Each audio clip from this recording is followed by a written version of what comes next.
भौतिक भूगोल का हमारा ये तीसरा भाग होगा, जिसमें हम चट्टानों के बारे में अध्ययन कर रहे हैं। और ये आरपीएससी और नेट एग्ज़ाम के लिए बहुत ही उपयोगी रहेगा। मेरे प्यारे साथियों, आज हम चट्टानों के बारे में अध्ययन करते हैं। ये हमारा भाग तीसरा होगा जो चट्टानों के अध्ययन में लिया गया है। तो हम सर्वप्रथम देखते हैं कि चट्टान है क्या। तो चट्टानों का संरक्षण या संरचना कितने तत्वों से मिली हुई है।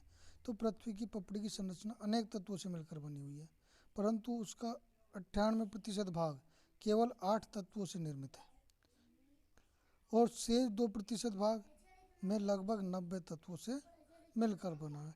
तो अब हम समझ सकते हैं कि मुख्यतः जो तत्व हैं वो 8 तत्व हैं, जिसकी भूपृष्ठ है या क्रस्ट है वो निर्मित है। तो इसके लिए हम अलग से अध्ययन करेंगे। अब हम चट्टानों की परिभाषा देखते हैं कि भूगोल में चट्टान शब्द का प्रयोग व्यापक अर्थ में लिया जाता है। तो चट्टान शब्द में हम पपड़ी के सभी पदार्थों को शामिल करते हैं, जो चाहे वह कठोर हो या सरल हो।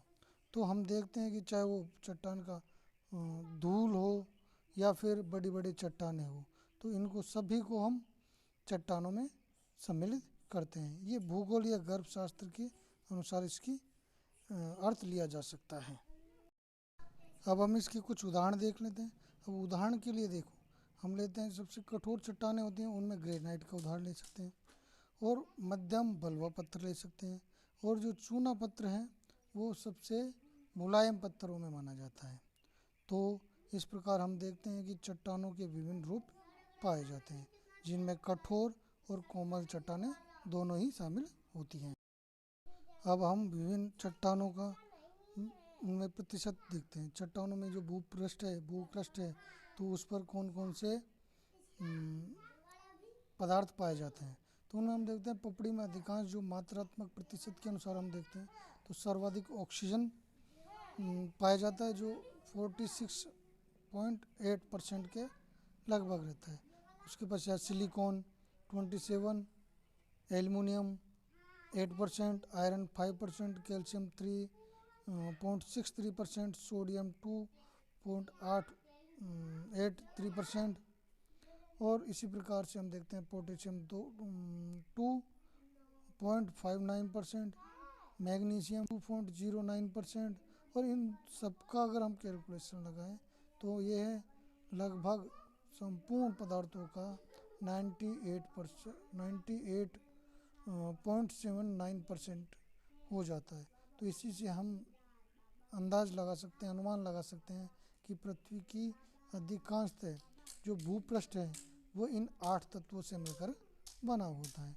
तो सर्वाधिक ऑक्सीजन, फिर silicon, aluminium, iron, calcium, sodium, potassium, magnesium, इस प्रकार से इन 8 तत्वों का इनमें समावेश पाया जाता है। यदि हम भूपृष्ठ की पर फैली हुई चट्टानों का विश्लेषण करें तो उनकी उत्पत्ति, भौतिक गुण, रासायनिक गुण तथा स्थिति में पर्याप्त अंतर पाते हैं, और शैलों को सामान्य रूप से उनके निर्माण की प्रक्रिया के आधार पर विभाजित किया जा सकता है। अब इन चट्टानों को हम वर्गीकरण कर सकते हैं। तो नंबर 1 गठन की विधि के आधार पर, और दूसरा एक होता है सरल वर्गीकरण। तो इन दोनों आधारों पर हम इनका वर्गीकरण कर सकते हैं। सर्वप्रथम हम लेते हैं आग्नेय चट्टान। अब आग्नेय जो चट्टान है ये सबसे पुरानी चट्टान होती है, और इसका शाब्दिक अर्थ लैटिन शब्द से इग्नियस से लिया गया है, जिसका सामान्य अर्थ आग होता है।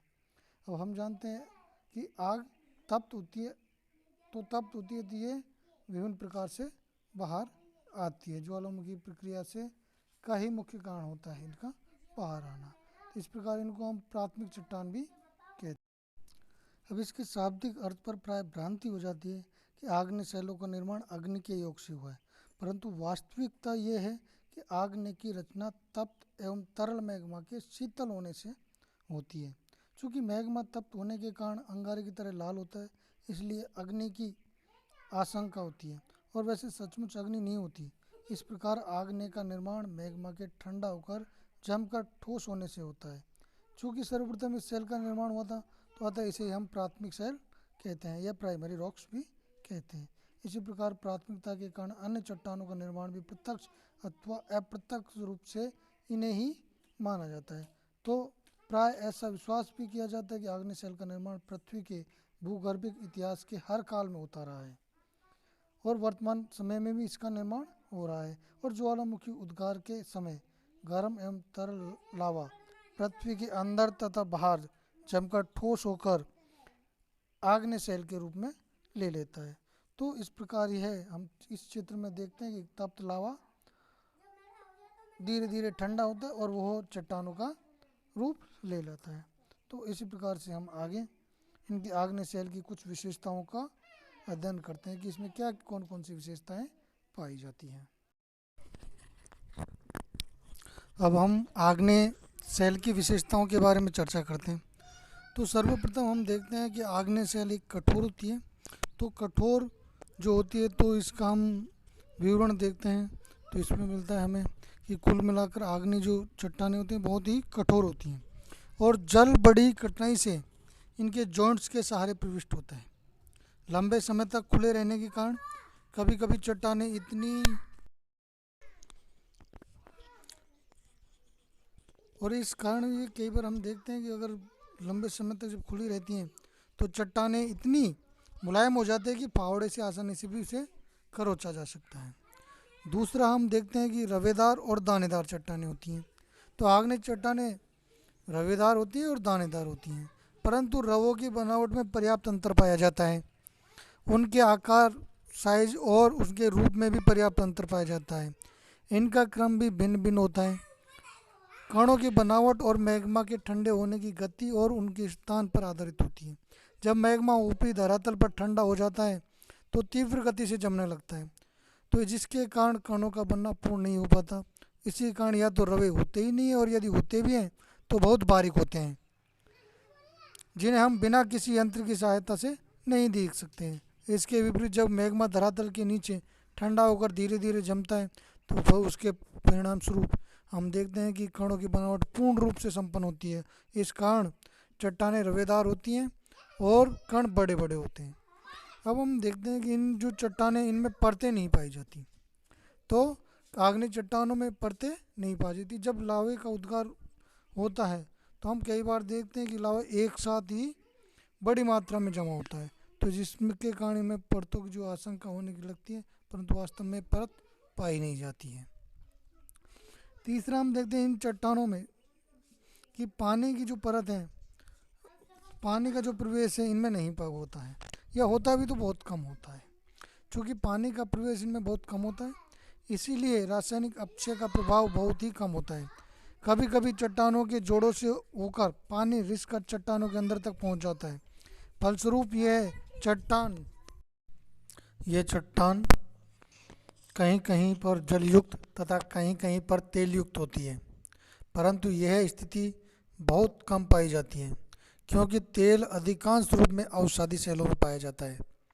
यांत्रिक अथवा भौतिक अपक्षय का प्रभाव इन चट्टानों पर अधिक होता है, जिस कारण चट्टानों में विघटन तथा वियोजन होने लगता है।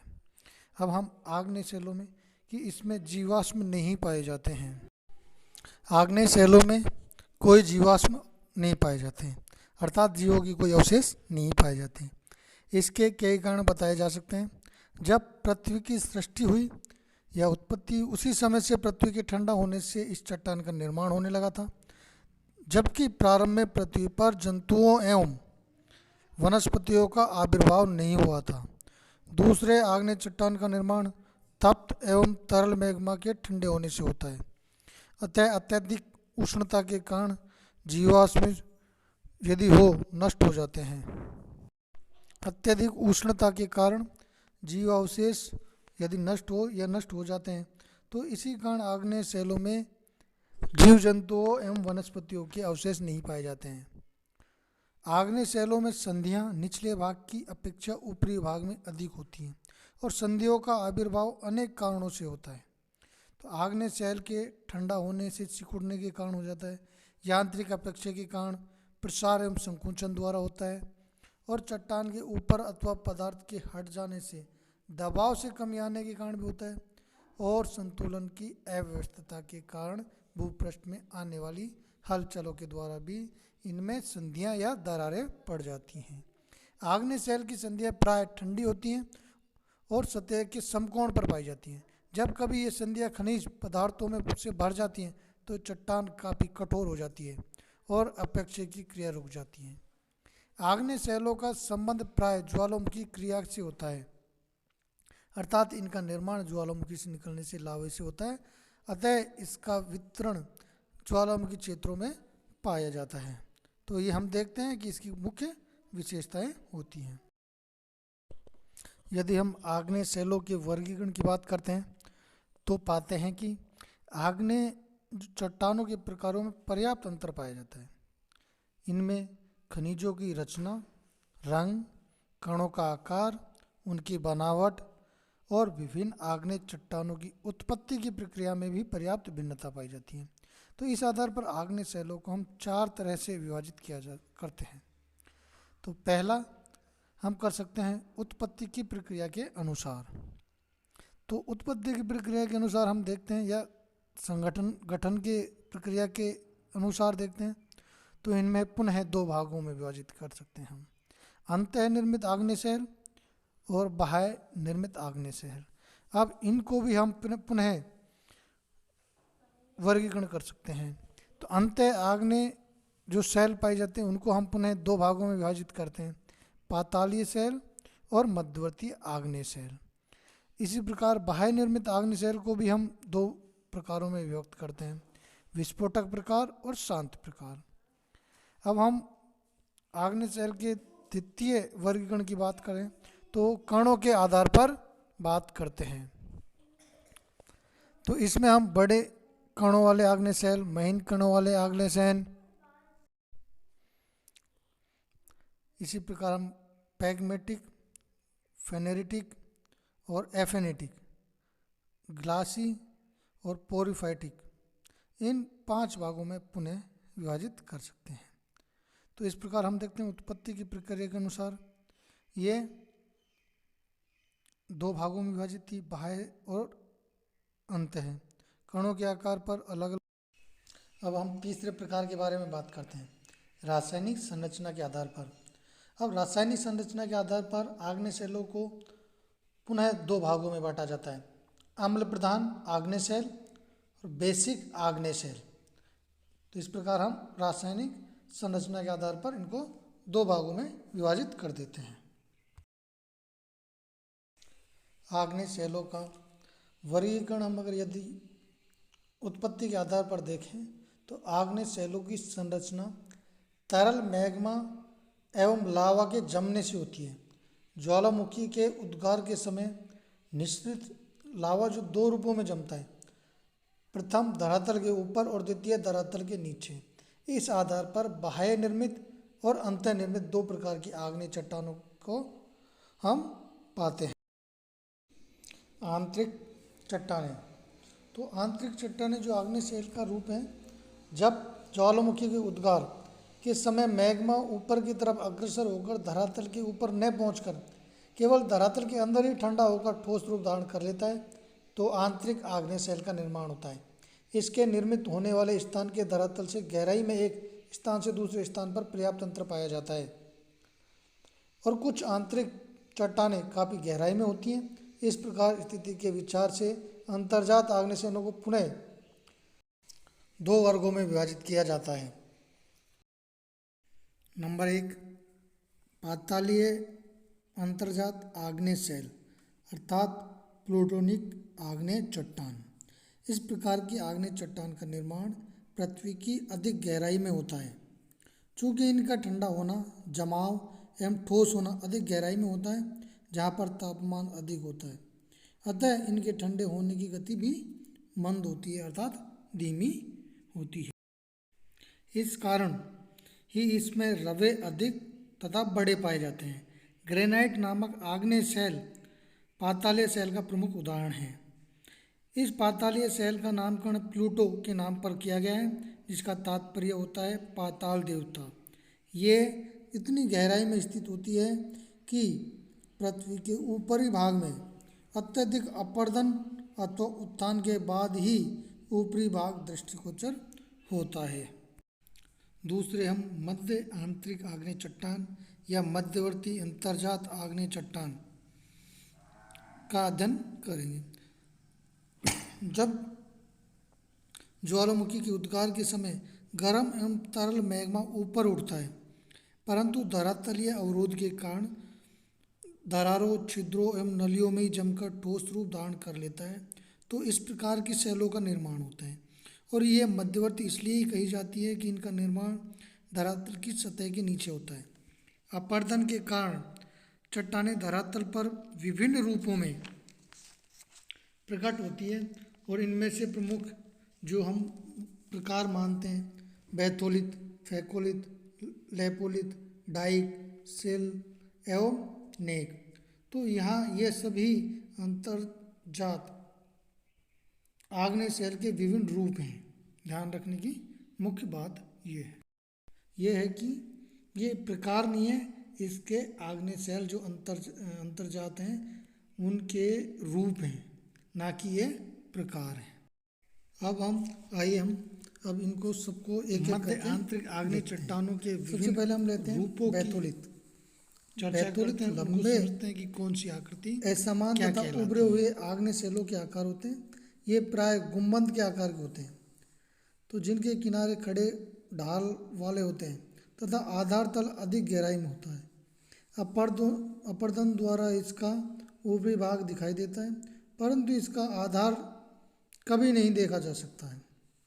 तो इसका ऊपरी भाग अत्यधिक असमान तथा उबड़ खाबड़ होता है, खासकर बैतूलित पर्वतीय क्षेत्रों में जहाँ पर ज्वालामुखी का उद्गार होता रहता है या पाए जाते हैं, तो इनकी रचना में ग्रेनाइट का योगदान अधिक रहता है। तो राजची पठार पर इस तरह के बैतूलित मिलते हैं, इन्हें राजची बैतूलित कहा जाता है। तो हम देखते हैं कि ये बैतूलित इसका आधार हमें दिखाई नहीं देता, परंतु इसकी जो ऊपरी सतह है वो अपरदन के पश्चात हम इसके देख सकते हैं। अब हम लैकोलित की संरचना देखते हैं। तो लैकोलित मैग्मा निर्मित एक वृहद आकार होता है जिसका रूप उत्तल डाल के रूप में होता है। तो लैकोलित खासकर परतदार चट्टानों के बीच पाए जाते हैं। जब लावा का उद्गार होता है तो गैसों के जोर से परतदार शैल की ऊपरी परत होती है वो उत्तल चाप अथवा गुंबद आकार के रूप में बदल जाती है। परिणाम स्वरूप ऊपरी वाली जो मुड़ी हुई या निचली सीधी परत के बीच खाली जगह बन जाती है, जिसमें ज्वालामुखी राख, गैस, लावा और अन्य पदार्थ भर जाते हैं, जिस कारण लैकोलित का निर्माण होता है तथा लावा जो होता है वो ऊपरी परत सैकड़ों फुट से ऊपर तक उसमें मुड़ जाते हैं ये चट्टानें। तो बैतूलित किसी भी चट्टान में बन सकता है, परंतु लैकोलित केवल परतदार चट्टानों में ही बनता है। इसका ऊपरी भाग दृष्टिगोचर होता है, जिसके किनारे झुके हुए होते हैं। छोटा नागपुर पठारी भाग एक ऐसे ही आकार को हमें देखने को मिलता है। अब हम सिल आकृति को देखते हैं। तो सिल परत के रूप में आग्नेय शैल का समूह होती है। जब मैग्मा का प्रवाह होता है तो मैग्मा का जमाव परतदार अथवा रूपांतरित शैलों की परतों के बीच हो जाता है। सिल की स्थिति प्राय मौलिक चट्टान की परतों के समानांतर होती है। जब इस जमाव की मोटाई अधिक हो जाती है तो सिल कहते हैं, परंतु पतली सिल को सीट कहा जाता है। तो इस प्रकार हम देखते हैं कि सीट की मोटाई कम होती है, जबकि सिल की मोटाई कुछ सेंटीमीटर से कई किलोमीटर तक होती है। तो सिल की आग्नेय शैल आसपास की चट्टानों से काफ़ी कठोर होती है तथा समीपवर्ती शैल के कट जाने पर यह निकली हुई सी प्रतीत होती है। अब हम डाइक की चर्चा करते हैं। तो ये जो डाइक है ये प्राय सिल की तरह ही होती है, परंतु ये अपेक्षाकृत लंबी और पतली होती है। सिल एवं सीट के विपरीत डाइक परतों से लंब के रूप में पाई जाती है। वास्तव में डाइक एवं एक दीवार की तरह आग्नेय शैल का आंतरिक रूप होती है। मोटाई में डाइक कुछ सेंटीमीटर से लेकर सैकड़ों मीटर तक पाई जाती है, परंतु इसकी लंबाई कुछ मीटर से लेकर कई किलोमीटर तक होती है। कुछ आग्नेय शैल अपने समीपवर्ती शैलों से ज़्यादा कठोर होती हैं तथा अपरदन का प्रभाव उन पर कम होता है। इसके विपरीत कुछ डाइक मुलायम भी होती हैं। इस प्रकार स्थल रूपों के निर्माण में इनका गहरा योगदान होता है। अब हम फैकोलित की चर्चा करते हैं। तो सर्वप्रथम हम देखते हैं कि जो फेकोलिथ है तो ये एक ज्वालामुखी उद्गार के समय मोड़दार पर्वतों को की भांति ही उत्पन्न होती है, अर्थात इसकी संरचना एक मोड़दार रूप में पाई जाती है। इन मोड़ों के जो ऊपरी भाग होती है, अर्थात जो ऊपरी भाग होता है वो एंटीक्लाइन कहलाता है, क्या, जिसको हम हिंदी में अपनति भी बोल सकते हैं।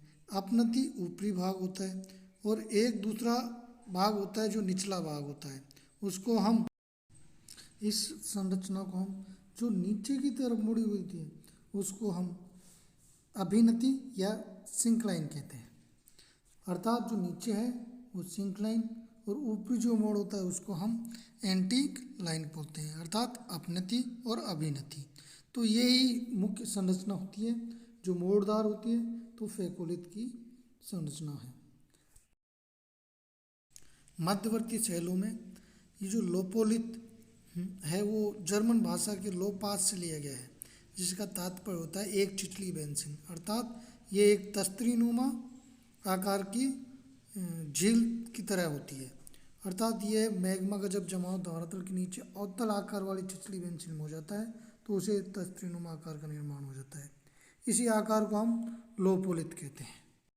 ये सभी आंतरिक मध्य अंतर्जात शैलें हैं जो मध्य में आग्नेय चट्टानों के एक उदाहरण है। अब हम बाह्य आग्नेय शैल के बारे में देखते हैं। जब तरल एवं तप्त मैग्मा या लावा पदार्थ धरातल के ऊपर आकर जमकर ठोस चट्टान का रूप धारण करता है तो इस प्रकार निर्मित शैल को बाह्य आग्नेय शैल या बाह्यरीच शैल कहते हैं। प्राय ज्वालामुखी के दरारी उद्भेदन के साथ ये लावा बाहर निकलता है और एक विस्तृत भाग में फैलकर जम जाता है। इस प्रकार से निर्मित शैल को ज्वालामुखी शैल भी कहते हैं। चूँकि बाहर आने के बाद लावा शीघ्र जम जाता है, अतः रवों की बनावट पूर्ण नहीं हो पाती है। यही कारण है कि इस प्रकार की शैल में या तो रवे मिलते ही नहीं है और यदि मिलते भी हैं तो काफ़ी बारीक होते हैं, जिन्हें बिना किसी माइक्रोस्कोप की सहायता से देखना कठिन कार्य है। ग्रेबो, अब हम देखते हैं कि बेसाल्ट जो चट्टान इस प्रकार की शैल का प्रमुख उदाहरण है।